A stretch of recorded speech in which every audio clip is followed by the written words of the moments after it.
À l'aube des années 2000, bien avant que YouTube ne devienne une scène mondiale, deux adolescents de Californie, Anthony Padilla et Ian Cox, s'échangent des fous rires dans une chambre d'ado, avec une webcam et un rêve flou. Ce rêve? Faire rire. Pas encore pour le monde entier, juste entre eux. Un nom émerge, presque par accident, Smosh, contraction absurde d'un mot mal entendu. Le ton est donné, décalé, imprévisible, et parfaitement millénaire. Chapitre 1, le Big Bang numérique 2005.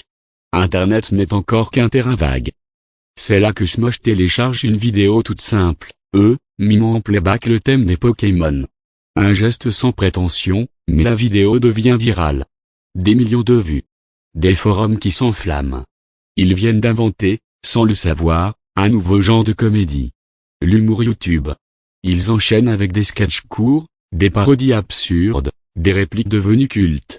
Et surtout, un duo complémentaire, Anthony, le plus calme et réfléchi, Ian, le fou furieux, le visage de l'exagération. Chapitre 2, l'âge d'or de la fraternité. À mesure que YouTube grandit, Smosh grandit avec. Ils deviennent la chaîne la plus suivie au monde. Leurs sketchs parodient les jeux vidéo, les chansons pop, les clichés de la vie ado. Tout est sujet à moquerie, la cantine scolaire, les zombies, les applis de rencontres, Mario ou Harry Potter. Leur style est simple, des décors minimalistes, mais un jeu d'acteur instinctif, sincère, universel. Ils ne s'arrêtent pas là. Ils créent Smosh Games en 2012, réunissant amis, défis et compétitions délirantes autour du gaming. L'univers Smosh devient un écosystème. Une troupe. Une famille. Chapitre 3, Industrie et illusion. Le rêve devient business. En 2013, le duo vend Smosh à Duffy Media, un grand réseau de contenu numérique. D'un côté, c'est l'explosion, nouveaux formats, nouveaux visages, plus de moyens, plus de vues. Mais derrière les caméras, le malaise s'installe. Anthony sent que la liberté créative s'érode.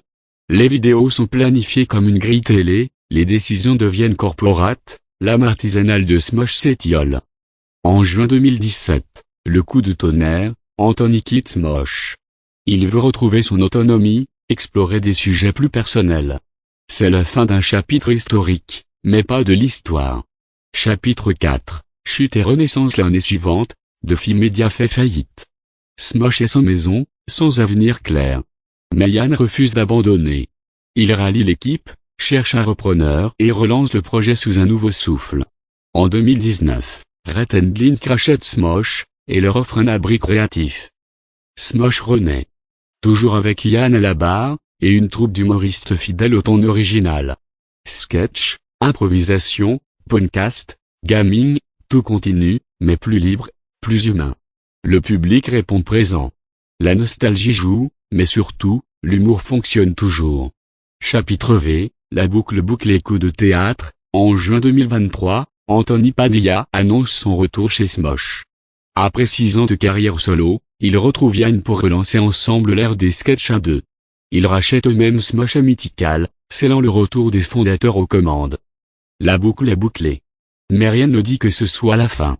Leur nouvelle vidéo, souvent en format classique Smosh, rencontre à nouveau un succès massif. Le duo a vieilli, oui. Mais le monde aussi. Et pourtant, le rire reste le même. Épilogue, une légende née d'une blague Smosh, c'est bien plus qu'un duo. C'est un phénomène culturel, une trame d'évolution d'Internet, une capsule temporelle de toute une génération. C'est l'histoire d'un humour fait maison devenu global, d'un effondrement transformé en renaissance. C'est la preuve que la fidélité à son identité peut résister au temps, au succès et aux échecs. Et c'est surtout une belle leçon, parfois, il suffit d'une amitié, d'un caméscope et d'un peu d'autodérision pour changer le monde.